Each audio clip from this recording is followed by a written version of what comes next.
लेकिन डॉक्टर साहब जो तमाशों की बात हो रही है कि 15 अगस्त अभी आज देखने को हमको मिलना है और देखिए संजय शर्मा जी हमारे जो संपादक साहब हैं वो बहुत कहते हैं बार-बार कि जब आदमी का वक़्त ठीक ना हो और ऊँट पर बैठ के निकले तो भी कुत्ता काट लिया करता है और ऐसा बहुत कुछ हो रहा है। बार-बार ऐसे घटनाक्रम हो रहे हैं।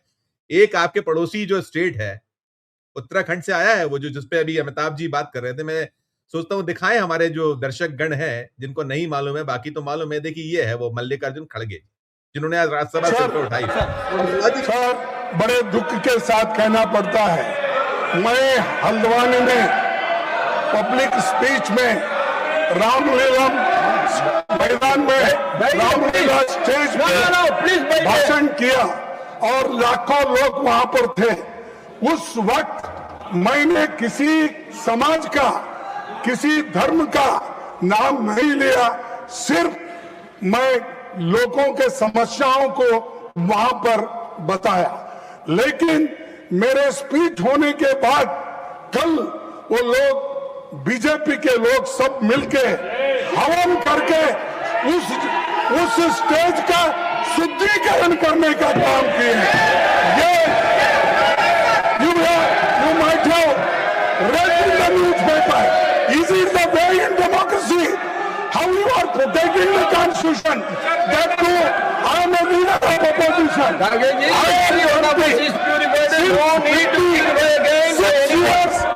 am serving. एक क्लिप ये था और ये भी दिखाया जाए दर्शकों को। ये भी देखा होगा, हम लोगों ने देखा है, लेकिन देखिए। Yes. सर, मैं इसको पॉलिटिकल मुद्दा कभी बनाना नहीं चाहता और मैं कभी इस सदन में सालों से यहाँ हूँ और निचला, लेकिन मैं एक शेड्यूल कास्ट हूँ, मैं एक दलित हूँ, मेरे को मदद करो, मेरी रक्षा करो बोल के कभी किसी के सामने गिड़गिड़ाया नहीं। मैं लड़ने की शक्ति है, मैं लड़ता हूँ, लेकिन तुम मुझे अनटचेबिलिटी का ये करके शुद्धिकरण करके अपमान करते हो।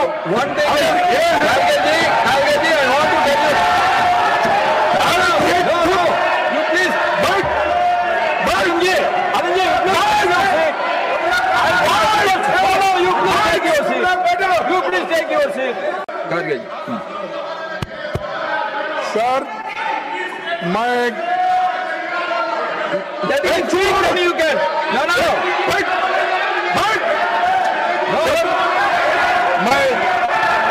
मैं सिर्फ नड्डा साहब के नाम नहीं बोल रहा, नड्डा साहब की बात नहीं है, मैं नड्डा साहब और किसी के बारे में बोलना नहीं चाहता।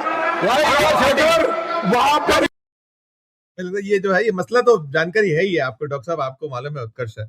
और बाकी जो और भी जो हम लगातार है जितनी चीजें हैं नहीं जो हम संसद का ही और हम बार-बार कहते हैं सड़क पर अब सीधी-सीधी और आपने बाकी सब राहुल गांधी को देख ही लिया कि वो आक्रामकता है कि अब लड़ाई के लिए पुल्ली और ये मल्लिकार्जुन खड़गे या 85 प्लस उम्र में और है ये आक्रामकता नहीं इस तरह की अब बची नहीं है जो विपक्ष में भी। और अभी आपने वो भी देखा कि वहां भी कोशिशें हुई है जो झारखंड वाला इशू, वहां भी वो पूरा जो अभी कह रहे थे कि निर्वस्त्र हो गया मामला, वो भी किसने कैसे क्या कहां मैनिपुलेशन सब खुलता चला जा रहा। तो वही जो मैंने कहा कि आप भले ही ऊंट पे बैठे हैं, कुत्ता काट रहा है आपको। और इसके साथ में एक और चीज चाहूंगा कि उत्तर प्रदेश से मैं खबर देख रहा था, उसको भी आप करिएगा क्योंकि 7 सूबों के चुनाव है और उसमें बहुत कुछ परीक्षाएं होनी, सभी से बात करूंगा उस पर।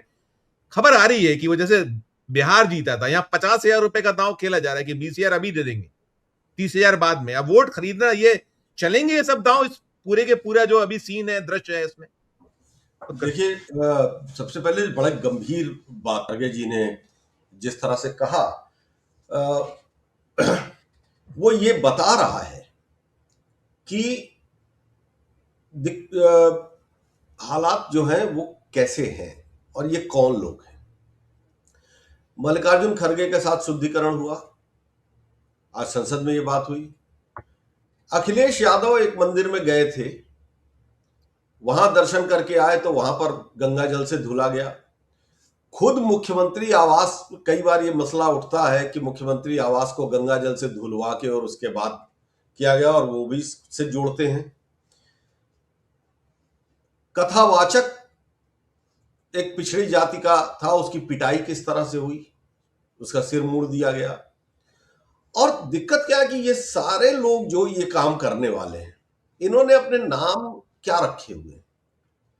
सनातन सेवा, धर्म रक्षक, कोई कहता है कि जीभ काटने पर 1 करोड़ रुपया दूंगा, कोई कहता है सर उतारने पर, और ये सारे अपने आप को जो है वो राम मंदिर दान डकैती में, राम मंदिर दान डकैती में ऐसे ही कोई संगठन आया था कि ये हमारा पैसा है, अगर हाँ, अगर ले जा रहे हैं तो आपको।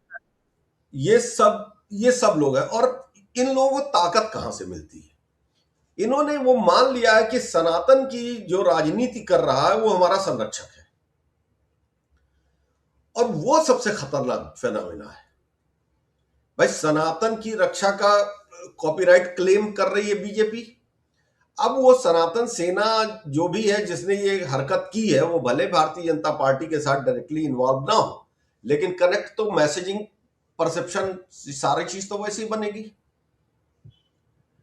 और मैं बता रहा हूं कि इस चीज का बहुत बड़ा राजनीतिक नुकसान उत्तर प्रदेश में, या मतलब मैं तो उत्तर प्रदेश की बात कर रहा हूं, वो बहुत बड़ा राजनीतिक नुकसान होगा, क्योंकि एक बड़ी संख्या है। और अब आप उस समाज को इस तरह से नहीं कर सकते, बहुत बदल गया है। संविधान ने वो शक्ति दी, वो व्यवस्था दी, माहौल दिया पहले की सरकारों ने, तो खरगे जी भी वहां तक पहुंचे, अपनी लड़ाई लड़के पहुंचे, अपने संघर्ष से पहुंचे। और आप उसको जाति के आधार पर, तो फिर वो जो बात होती है ना कि आरएसएस और बीजेपी मनुवादी पार्टियां हैं, उनके संरक्षक हैं, वो चिपक जाता है। और वो चिपक गया, अब ये चलेगा। दूसरी तरफ घटनाएं दूसरी भी हो रही हैं। जब उत्तर प्रदेश में मैं बताऊं तो थानों कचहरी में सुनवाई को लेके या उनकी प्रताड़ना को लेके इस तरह की बड़ी चर्चाएं हैं, क्योंकि थानेदारों की जातियां और अधिकारियों की जातियां, ये सब बड़ी चर्चा हमेशा रहती है। उत्तर प्रदेश एक ऐसा ग्राउंड है जहां जाति जो है बहुत वो प्ले करती है, ऊपरी पायदान पे। हाँ, तो अब वो तो है। पिछले चुनाव में, लोकसभा चुनाव में, संविधान में संशोधन करके और आपका हक लेने वाली जो बात थी, लोग कह रहे थे कि साहब वो चुनाव हो गया, अब नहीं चलेगा, लेकिन इस घटना ने उसको फिर से जिंदा कर दिया। और मेरी कुछ दिन पहले, इस घटना के पहले, मैं कहीं एक कार्यक्रम में था, वहां पर दलित समाज के लोग थे, पत्रकार साथी भी थे। हमने उनसे बातचीत में ये पूछा कि भाई क्या रुख है इस वोट किधर का, तो उन्होंने कहा कि देखिए, जब तक इस बार तो भूल जाए। हमने कहा अरे मायावती कमजोर हो गई है तो वोट कहाँ शिफ्ट होगा, और पैसे रुपए भी तो बढ़ते हैं। तो बोले वो पैसा देंगे, हम ले लेंगे, लेकिन वोट नहीं जाएगा। तो ये बात है। अब रह गया सवाल, तो ये एक ऐसी घटना है, एक ऐसा राजनीतिक घटनाक्रम है कि ये करंट अब नीचे तक जा चुका। अब आप उसको किस किस चीज पे पाबंद लगाएंगे? देखिए, बात वही है जो आप बात कह रहे थे कि ऊंट पर बैठे रहिए, कुत्ता काटेगा। जब पर्दा झड़ने लगता, कहां कहां पाबंद लगेगा? क्या जो घटनाक्रम हुआ जंतर मंतर पे, उस पर पाबंद लगाओगे तो E20 का वो खुल जाएगा, फिर अब ये खुल जाएगा। तो आप व्यवस्था, मतलब गवर्नेंस टू बिहेवियर, हर जगह आपके छेद दिखाई देने लगे हैं।